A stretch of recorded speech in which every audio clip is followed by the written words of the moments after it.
네, 오늘 보실 말씀은 사도행전 25장 8절부터 12절까지 말씀 보겠습니다.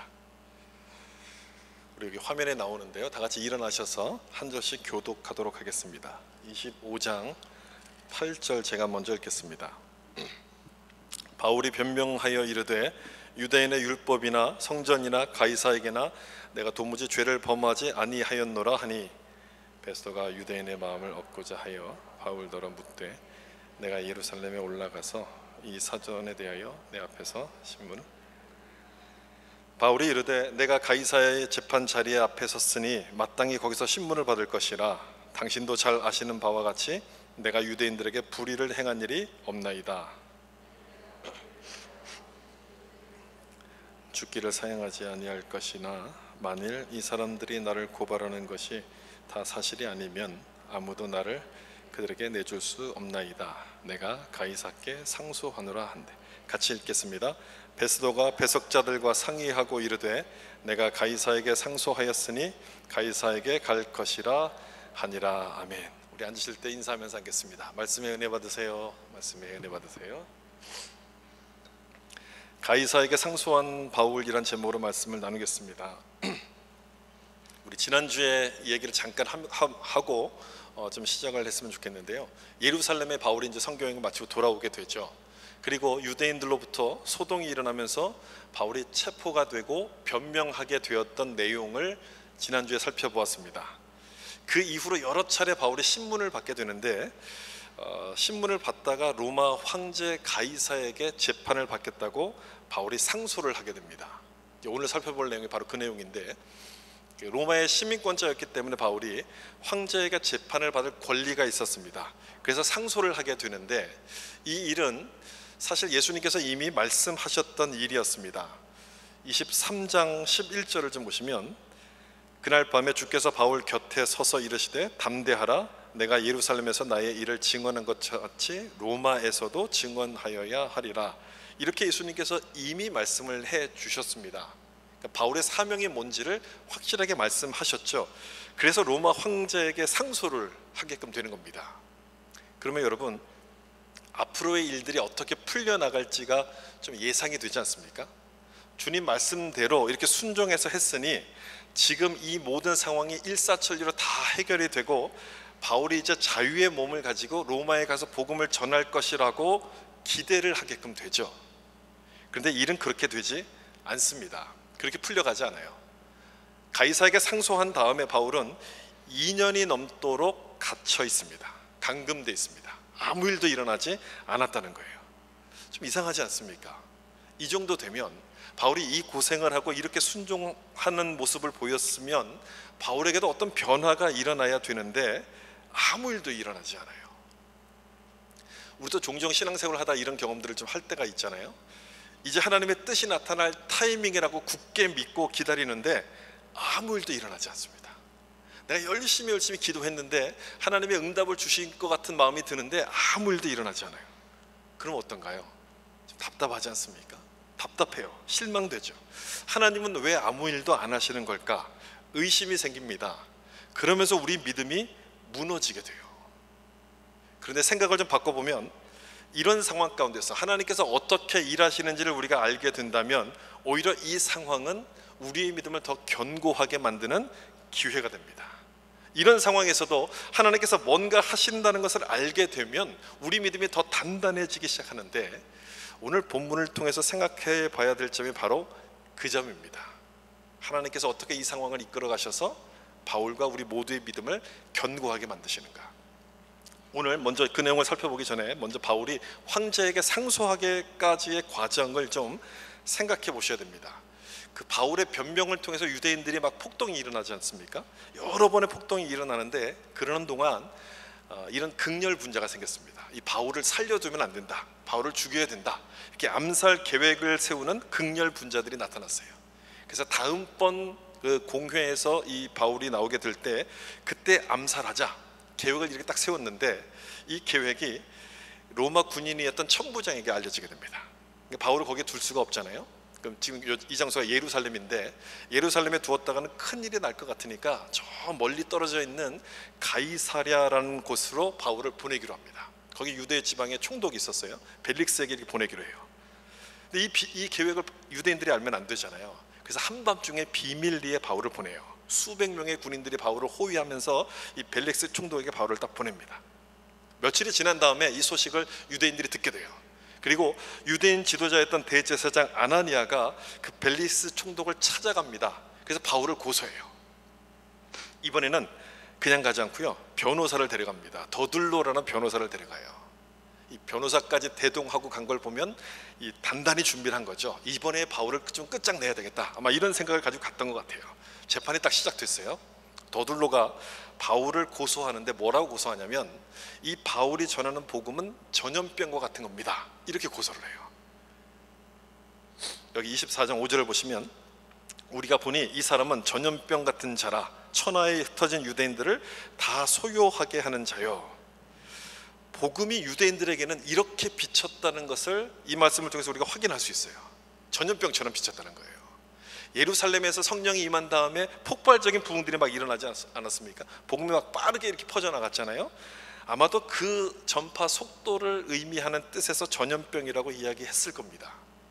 그리고 또 하나, 자기들에게 위협이 됐기 때문에 이렇게 얘기했을 거예요. 복음을 들으면 사람들이 달라집니다. 왜 달라집니까? 하나님의 뜻이 뭔지를 알기 때문에 달라지는데, 그래서 성경 말씀에 순종하게 되지 유대교 지도자들의 말을 듣지 않게 됩니다. 권위가 떨어지는 거죠. 권위가 떨어지다 보니까 위협이 됩니다. 그래서 복음을 전염병이라고 불렀어요. 기독교를 전염병이라고 불렀어요. 근데 이 복음이 뭔지를 모르는 사람들이 들을 때는 참 그럴듯하게 들렸을 거예요. 아, 그렇구나, 기독교는 위험한 거구나, 아마 이렇게 들렸을 거예요. 이 변호사가 얼마나 설명을 잘하겠습니까? 전문 변호인이니까 아주 쉬운 비유를 들어가지고 이 기독교에 대해서 이렇게 설명을 잘했습니다. 말을 참 잘했어요. 누구나 다 설득될 정도로 말을 참 잘했어요. 그런데 여기에 맞서는 바울은 말을 잘 못했습니다. 여러분, 바울이 말을 잘 못했다는 거 아마 알고 계실 거예요. 글은 잘 썼는데요, 말은 잘 못했습니다. 누가 이길까요? 당연히 더둘로가 이길 것 같은데, 이 변호사가 이길 것 같은데, 여러분 여기서 예수님이 하셨던 말씀을 좀 기억해 보셔야 됩니다. 예수님께서 제자들에게 너희는 땅끝까지 이르러 내 무엇이 되라고 말씀하셨습니까? 내 증인이 되라, 이렇게 말씀하셨어요. 증인이 되라고 말씀하셨어요. 증인이 되라고 말씀하셨지, 변호사가 되어서 논쟁 가운데 말로 이겨야 된다, 그렇게 말씀하신 적이 없었다는 거예요. 변호사는 말을 잘해야 돼요. 그리고 논쟁을 잘해야 되고 지식도 많이 필요하지만, 증인은요 그런 게 필요 없습니다. 증인은요 보고서 들은 것만 이야기하면 돼요. 이 장면 가운데서 눈에 딱 띄는 점이 바로 그 점이에요. 사도 바울은 자기를 변호하는 변호사로서 그 자리에 서 있는 것이 아니라 예수님의 증인으로서 이 자리에서 변론을 하고 있다는 거예요. 그러니까 변호사와 증인의 싸움인 거예요. 그러니까 뭘 증거했겠습니까, 이 바울이요? 예수님의 증인으로서 증거하다 보니까 무엇을 증거했냐면 예수님의 부활을 증거하는 거예요. 나는 당신들이 말하는 그 이단, 당신들은 나를 이단이라고 부르지만 나도 당신들처럼 율법과 선지자의 글을 믿고 있습니다. 다만 다른 것이 있다면 죽은 자가 부활한다는 그 사실을 내가 믿고 있는 겁니다. 이 부활을 믿는 게 다른 겁니다. 이렇게 증거하기 시작해요. 결과가 어땠을까요? 벨릭스 총독이 그 말을 쭉 듣고 있다 보니까 이 문제는 종교에 관한 문제라는 걸 알게 됩니다. 유대인의 종교에 관한 문제라는 것을 알고서 재판 대상이 아니라고 결정해요. 이건 판결을 지을 문제가 아니다, 결정해요. 그런데 벨릭스 총독이 유대 지방의 총독이었어요. 유대인을 다스리는 총독. 그러다 보니 이 사람들의 신임을 얻어야, 눈치를 봐야 되는 거예요. 그래서 무죄인 것을 알면서도 무죄를 선고하지 못하고 그냥 재판을 연기합니다. 다음에 하자, 이렇게. 그리고 2년이 지나가요. 바울은 구금된 채, 감금된 채 아무것도 못하고 이제 2년이 흘러가요. 그리고 총독이 또 바뀝니다. 이 벨릭스 후임으로 베스도 총독이 유대에 부임하게 되는데, 새로운 총독이 부임했으니까 유대인들은 또 이제 계략을 세우는 거예요. 그 저 멀리 가이사랴에 있는 이 바울을 예루살렘으로 이송해서 재판해 달라고 이렇게 요청합니다. 계획이 있었죠. 이송하는 중에 이 바울을 죽이자, 이런 계획을 갖고 있었는데, 다행히도 이 베스도는 그 요청을 거절하고 가이사랴에서 재판을 다시 합니다. 2년 전에 받았던 재판을 또 한 번 받게 돼요. 베스도 총독 앞에서. 이번에도 똑같아요. 결과는 바울에게 죄가 없다, 이것이 확인됐음에도 불구하고 새로 부임한 총독 아닙니까? 그러니까 유대인들의 신임을 얻어야죠. 그래서 바울에게 너 이번에 저기 예루살렘에 가서 한 번 더 재판을 받고 싶지 않으냐 이렇게 물어봅니다. 무죄인 걸 알면서도 그렇게 물어요. 이때 바울이 했던 말이 우리가 읽었던 본문 중에 나오는 25장 10절 말씀이에요. 여기 보세요. 바울이 이르되 내가 가이사의 재판 자리 앞에 섰으니 마땅히 거기서 신문을 받을 것이라. 거기는 지금 로마를 말하는 거거든요. 예루살렘이 아니라 로마 가서 내가 신문을 받겠다 이렇게 가이사에게 상소합니다. 로마 황제, 로마 시민이 로마 황제에게 상소하면 총독이라도 거부할 수가 없기 때문에 이 말을 그냥 들어주게끔 되죠. 그동안 바울은 2년 넘는 시간 동안에 구금이 되어 있었습니다. 감금되어 있었습니다. 답답했을 거예요. 근데 드디어 주님께서 말씀하신 것처럼 로마에서 증언한다는 그 말씀이 지금 이루어지는 순간이에요. 근데 여러분 잘 보세요. 잘 보셔야 되는데 바울이 어떤 신분으로서 로마에 지금 가게 되는 겁니까? 지금 이 상황대로면 어떤 신분이에요? 죄수의 신분이에요. 죄수의 신분. 아마 바울도 그 생각을 못했을 거예요. 로마에 간다는 그 말씀이 들렸을 때는 다른 선교 여행지처럼 내가 자유롭게 로마 가서 복음을 전할 것이라고 생각을 했을 텐데 죄수의 신분으로 로마에 가게끔 되는 거예요. 여러분 이 점을 좀 잘 보셔야 되는데요. 하나님의 뜻이 지금 바울의 생각과 전혀 다른 방법으로 좀 이루어지고 있지 않습니까? 다른 방법으로서 이루어진다는 것은 무슨 얘기일까요? 무슨 의미가 있을까요? 바울이 미처 생각하지 못했던 하나님의 뜻이 그 안에 있었다는 거예요. 그 뜻이 뭘까? 그 다음에 벌어지는 일들을 보면 우리가 알 수 있게 되는데 베스토 총독이 부임하게 되면서 그 팔레스타인 지역을 다스리던 왕 아그리빠가 인사차 찾아옵니다. 이때 베스토가 이 문제를 물어봐요. 참 골치 아픈 문제잖아요, 바울 문제가. 그래서 이 문제를 어떻게 처리할지를 물었더니 아그리빠 왕이 내가 직접 한번 들어보겠습니다. 바울을 좀 불러오시오. 이렇게 해서 바울을 불러다가 또 한 번 변론을 하게 됩니다. 25장 23절인데요. 여러분 이 말씀 굉장히 중요한 말씀입니다. 우리 같이 한번 읽어볼게요. 이튿날 아그리빠와 버니게가 크게 위험을 갖추고 와서 베스토의 명으로 바울을 데려오니. 아멘. 여러분 왜 중요한지 아시겠습니까? 별로 중요한 내용이 없는 것 같은데 중요해요. 왜 그러냐면 여기 나오는 사람들 때문에. 아그리빠 이제 왕이었죠. 왕의 딸이었어요. 그리고 로마 고위 관료 군인들, 시중에 높은 사람들, 그 지역 유지들, 이 사람들이 다 한 자리에 모여서 바울이 변론을 하게 되는 장면이 벌어지는 거예요. 참 신기한 장면이에요. 생각할수록 신기한 장면이에요. 이 사람들은 너무너무 높은 양반들이고요, 다 다른 지역에 있는 사람들이라서 모으려고 해도 모을 수가 없는 사람들이에요. 근데 이 사람들을 한꺼번에 모아놓고 거기서 변론을 하기 시작해요. 그 의미가 뭔지 제가 좀 뒤에서 설명드리고요. 이 중에서 아그리빠라는 사람을 좀 보시면 좋겠는데, 이 사람 좀 설명을 좀 해야 될 필요가 있습니다. 이 사람의 풀네임은 헤롯 아그리빠 2세였습니다. 그러니까 아그리빠 1세가 그 아버지인데, 이 아버지는 무슨 일을 했냐면 야고보 사도를 죽였던 사람입니다. 그리고 베드로까지 죽이려고 했던 사람이에요. 야고보를 죽이면서 막 백성들이 좋아하고 흥분할 때 그 모든 환호를 자기를 위한 환호라고 생각해서 막 스스로 영광을 받다가 충이 먹어 죽었다. 사도행전 12장에 나오는 말씀이죠. 그 벌레가 먹어서 죽었던 사람이 그 아버지였어요. 헤롯 집안인데, 이 사람들은요, 헤롯 집안은 대대로 유대 지역을 다스렸기 때문에 예수님과 적대적인 관계에 있었습니다. 예수님이 태어나셨을 때 2살 이하의 남자아이를 다 죽이라고 명령했던 사람이 헤롯 대왕이었죠. 그리고 그 아들이 헤롯 안티파스인데, 이 사람은 세례 요한의 목을 쳐서 죽였고 예수님을 빌라도에게 넘겨서 십자가에서 죽겠습니다. 그리고 그 아들이 헤롯 아그리빠 1세예요. 그리고 그 아들이 오늘 23절에 나오는 헤롯 아그리빠 2세입니다. 상당한 악연인 거죠. 굉장한 악연인데 지금 이 사람이 바울을 통해서 그 복음을 듣고 있다는 거예요. 여러분 지금 이게 무슨 상황입니까? 어떤 상황인지 여러분 이해가 되세요? 그런 악연임에도 불구하고 하나님께 돌아올 기회를 지금 주시고 있는 것 아니겠습니까? 저는 그런 생각이 들었어요. 하나님께서 또 한 번의 기회를 주시는구나. 사도 바울이 어떻게 이 높은 사람을 한꺼번에 만날 수가 있겠습니까? 만약에 만난다 할지라도 누가 바울의 말에 귀를 기울여서 듣겠습니까? 그런데 지금 바울이 가이사에게 상소를 하지 않았습니까? 황제에게 상소를 했기 때문에 이 죄수를 황제에게 보내려면 이 죄목이 뭔가를 정리를 해야 돼요. 정리해서 잘 알아야 되기 때문에 이 사람들은 지금 바울의 말을 경청하지 않을 수가 없는 거예요. 잘 들어야만 되는 상황이에요.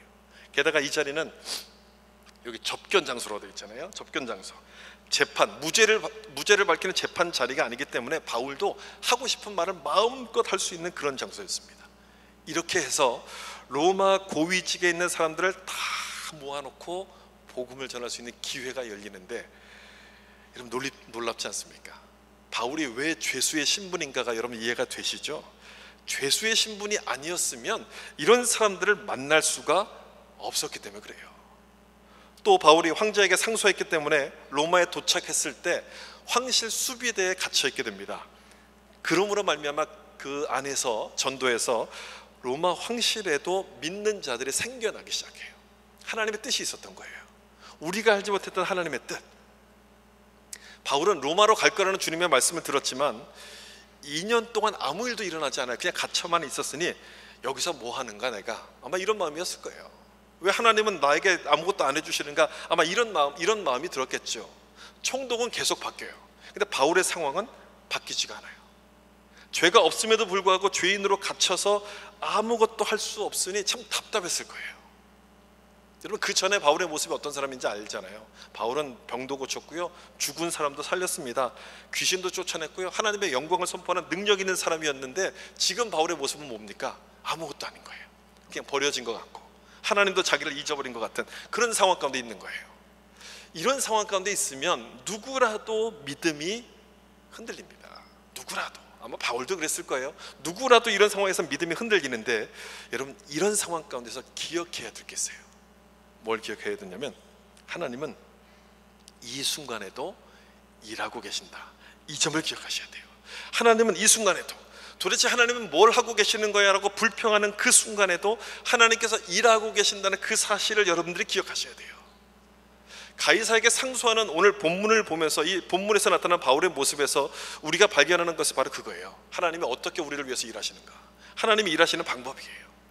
우리가 그걸 잘 모르기 때문에 우리 믿음이 흔들리는데, 오늘 본문은 그걸 좀 보라고 이 바울이 어떤 형편 가운데 있는지를 자세하게 기록합니다. 그 내용을 알게 되면 우리 믿음이 더 견고해지기 때문에 그래요. 그렇게 한번 생각해 보세요, 여러분.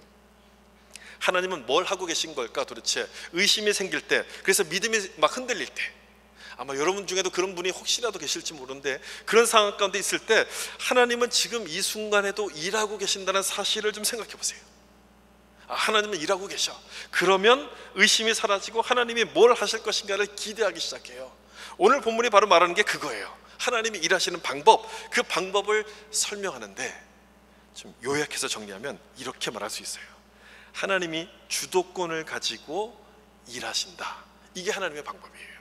한번 따라해 보실래요? 하나님께 주도권이 있다.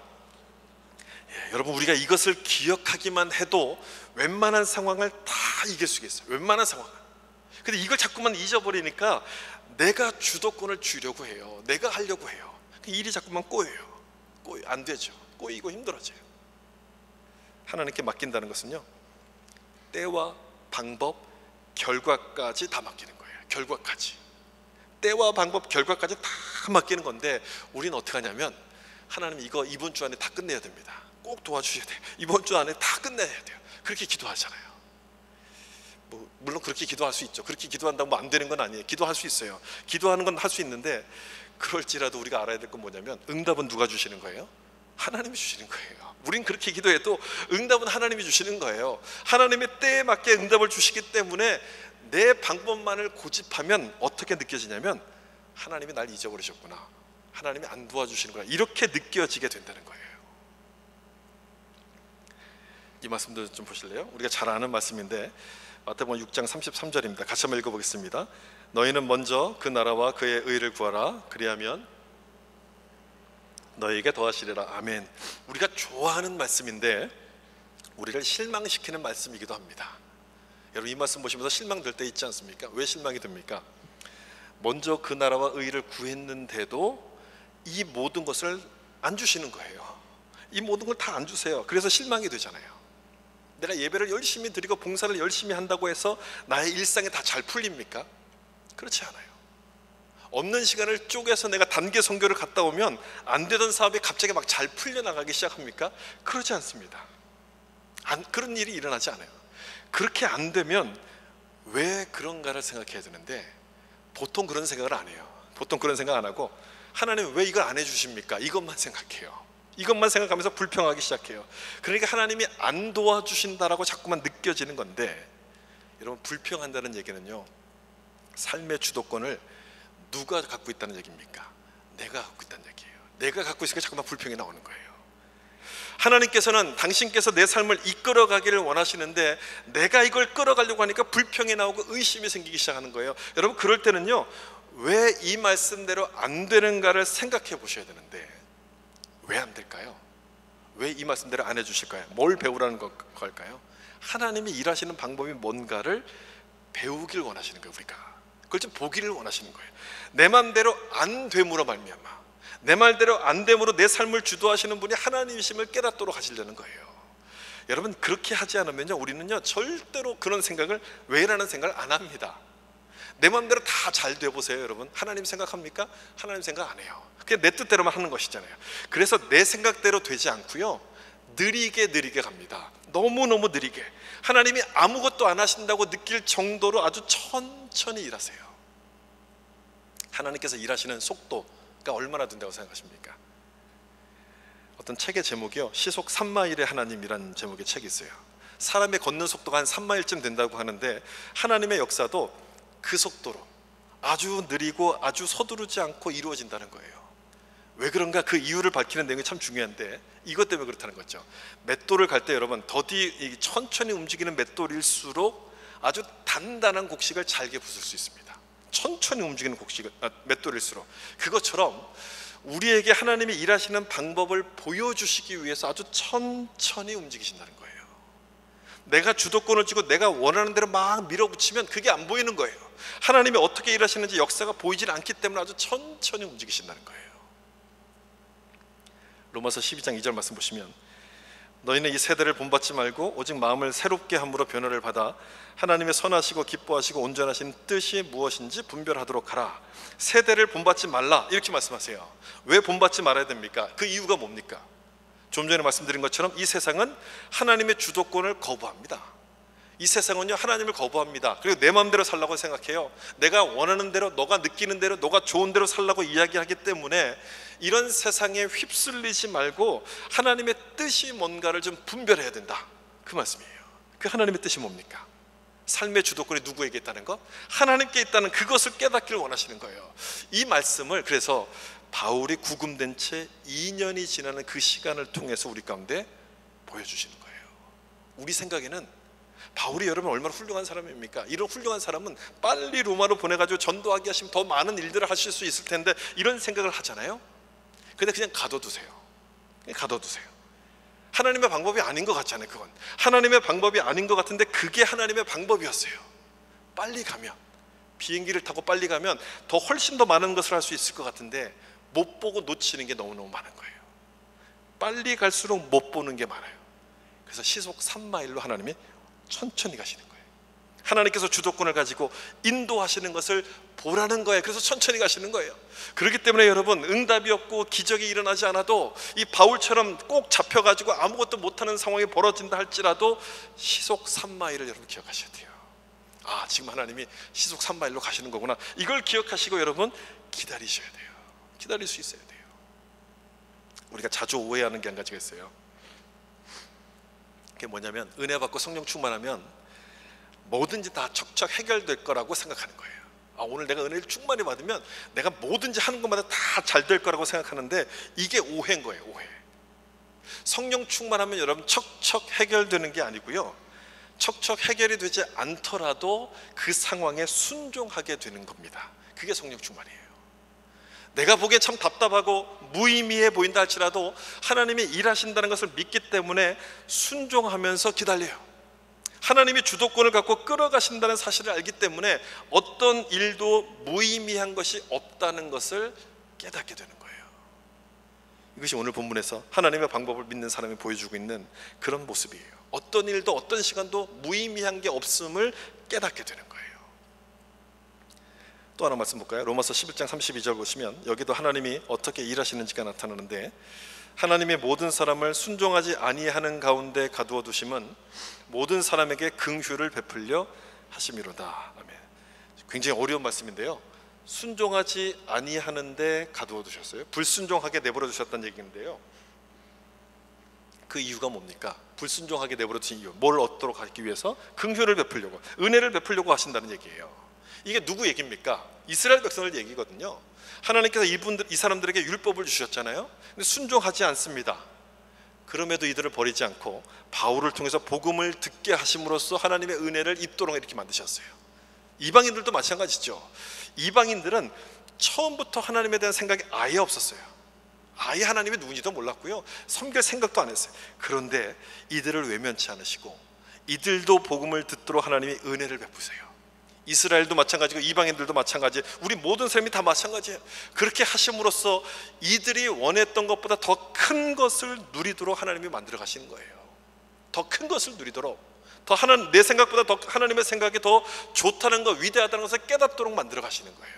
따라서 불순종의 시간도 여러분 의미가 있는 겁니까? 없는 겁니까? 불순종의 시간도 의미가 있는 거예요. 무슨 의미가? 하나님이 일하시는 방법을 보게 하시기 때문에 그 어떤 시간도 의미가 없는, 무의미한 것이 아니라는 것을 알도록 하시는 거예요. 내가 원하는 대로 이루어지지 않는다 해서 하나님이 아무것도 안 하시는 게 아니라는 것을 깨닫도록 만들어주시는 시간이라는 거예요. 무슨 말인지 여러분 이해가 되십니까? 바울이 2년 동안 갇혀 있으면서요, 아무것도 안 한 것 같이 보이지만 실은 재판을 통해서 로마의 최고위층들에게 복음을 전했어요. 기회가 있을 때마다 복음을 전한 거예요. 하나님은 계속 일하시고 있었던 거예요. 아무것도 안 한 게 아니고, 무의미해 보이는, 내 눈에는 그렇게 보이지만 무의미한 시간이 아니었다는 것을 말씀하시는 거예요. 그걸 깨닫고 그걸 알고서 믿게 된다면 여러분, 그 다음 반응은 뭘까요? 그 다음 반응은 기다리는 거예요. 당연한 거죠. 내 생각보다 하나님께서 더 좋은 방법을 갖고 계시고 이루어 가신다는 것을 알게 된다면 당연히 기다려요. 내가 잘은 모르겠지만 하나님이 지금도 일하시는 거예요. 내가 이해가 안 되지만 이 상황에도 뭔가를 하나님께서 만들어가고 계시는 거야. 이걸 믿고 기다리게 돼요. 이게 두 번째, 하나님이 일하시는 방법을 믿는 사람의 모습이에요. 그러므로 예수 믿는 우리들에게는요, 무의미한 시간도 없고 무의미한 일도 없는 거예요. 어떤 것도 무의미한 게 없어요. 이게 뭐지? 이런 마음이 들 때도 이유가 있는 것이고 뜻이 있는 거예요. 하나님의 뭔가 내가 깨닫지 못하는 놀라운 뜻을 가지고 계신 거예요. 그래서 그것을 믿고 기다리게 돼요. 기다리게 돼요.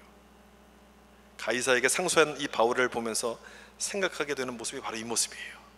하나님의 뜻이 있음을 믿고 기다리는 모습.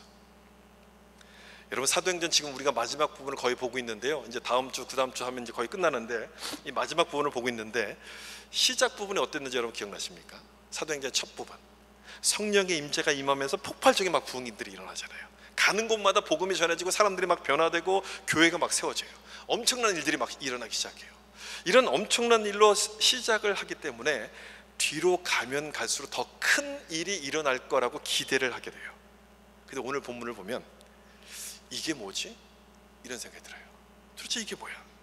갈수록 더 엄청난 일이 일어나야 되는데 사도 바울이 갇혀서 아무것도 못해요. 2년 동안 체포되어 있어요. 사도행전 마지막 28장에 가면요, 그냥 로마로 이렇게 이송돼서 거기서 끝나버려요. 그 다음 기록이 아무것도 없어요. 그렇게 끝나버려요. 만약 이렇게 영화를 만든다면, 이렇게 드라마를 쓴다면 아무도 안 볼 거예요.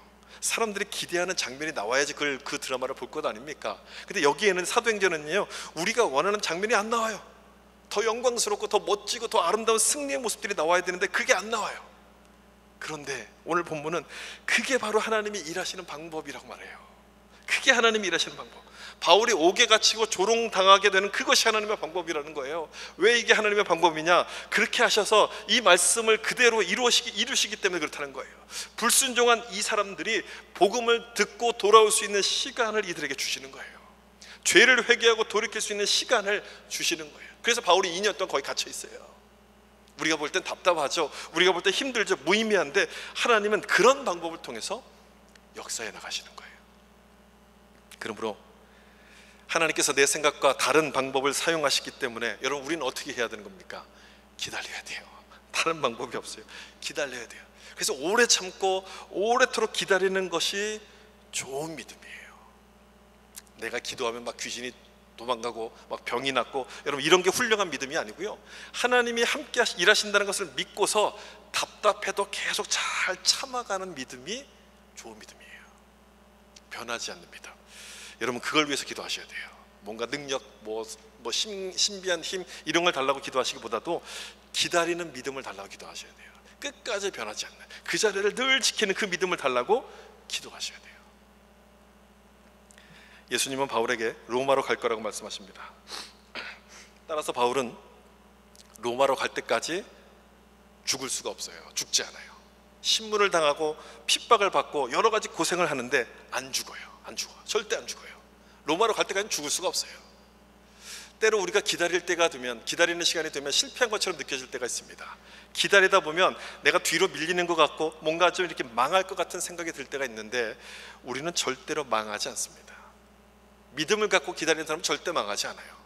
바울은 로마로 갈 때 죄수의 신분으로 로마를 가게 되지만요, 죄수의 신분이면서 또한 어떤 신분이냐면 사도로서 그 자리에 서게 되는 겁니다. 사도로서 그 역할을 감당하게 돼요.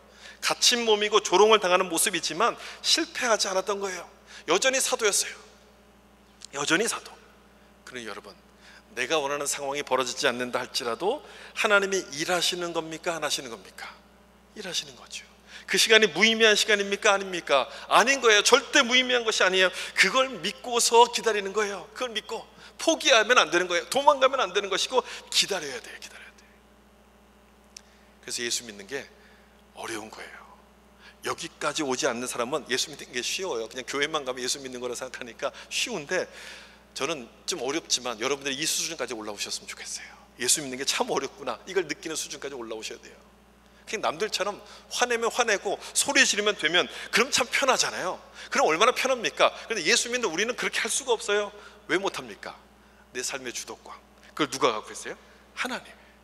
하나님께 가서 갖고 계시기 때문에, 하나님이 일하심을 믿기 때문에 화가 나도 화를 낼 수가 없어요. 기다려야 되는 거예요. 기다려야 돼요. 바울처럼 잡히면 잡히고 때리면 맞고 그렇게 사는 게 믿음인 거예요. 그렇게 사는 게 믿음이에요. 믿음을 가지면 갑자기 막 기적이 일어나고 멋진 승리가 일어나고, 여러분 그런 거 기대하지 마세요. 아까도 우리가 보셨잖아요. 마태복음 6장, 먼저 그의 나라와 그의 의를 구해도 내가 원하는 걸 다 들어주지 않으세요. 나에게 다 주지 않으세요. 그런 걸 기대하면 그냥 시험에 들어요. 그런데요, 한 가지 약속하신 게 있어요. 한 가지. 그런 건 내 마음대로 되지 않지만 한 가지 우리에게 약속하신 게 있는데, 그건 뭐냐면 부활을 약속하셨어요.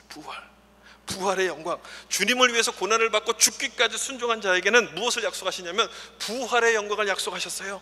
부활이라는 것은요, 역전을 뜻하는 거예요. 죽음으로서 끝나는 것이 아니라 다시 살리시는 역전을 뜻하는 것이고, 대역전을 약속하셨기 때문에 어렵지만 그 길을 기다리는 거예요. 우리는요, 그 길을 가는 거예요. 그게 믿음인 거예요. 바울처럼 그래서 나를 위해서 변호하는 변호사가 아니라 예수님을 증거하는 예수님의 증인의 삶을 살기 시작하는 겁니다. 그러므로 역전의 영광을 누리려면 다른 방법이 없습니다. 하나님이 지금도 일하신다는 것을 믿고 기다려야 돼요. 하나님의 때가 올 것을 믿고 기다려야 돼요. 여러분 힘들지만 그걸 해보세요. 그렇게 해보세요. 하나님의 놀라운 평강을 느끼기 시작할 거예요. 맛보기 시작할 거예요. 그리고 그렇게 할 때 힘들 때마다 바울을 기억해 보세요. 바울 로마로 압송될 때까지 죄수의 신분으로 갇혀 있어요. 하나님의 말씀에 들렸고요, 능력을 다 받았어요. 근데 죄수예요. 죄수로 갇혀서 로마까지 가는데 여전히 그는 사도였어요. 사도. 무명한 자 같지만 유명한 자였고, 아무것도 가진 것이 없는 것 같지만 하나님이 인정하는 모든 걸 가진 자였습니다. 그걸 기억하면 기다릴 수가 있게 돼요. 하나님이 내 삶의 주도권을 갖고 계신다는 것을 믿으면 내가 죄수가 될지라도, 비천한 자리에 처한다 할지라도, 억울한 상황이 벌어진다 할지라도 하나님이 함께 하시는 거룩한 성도임이 믿어지는 거예요. 하나님 안에서는 어떤 일도 무의미하지 않고 어떤 사건도 무의미한 시간이 아니기 때문에 믿음으로 그 길을 버티는 거예요. 로마에 도착할 때까지, 하나님의 약속이 이루어질 때까지 끝까지 믿음으로 견뎌나가게 되는 겁니다. 사랑하는 성도 여러분, 우리도 이런 모습으로 살 수 있기를 예수님의 이름으로 축복합니다. 하나님이 일하시는 방법을 여러분 믿으셔서 끝까지 참고 인내하는 자가 될 수 있기를 예수님의 이름으로 축원합니다. 같이 한번 기도하겠습니다.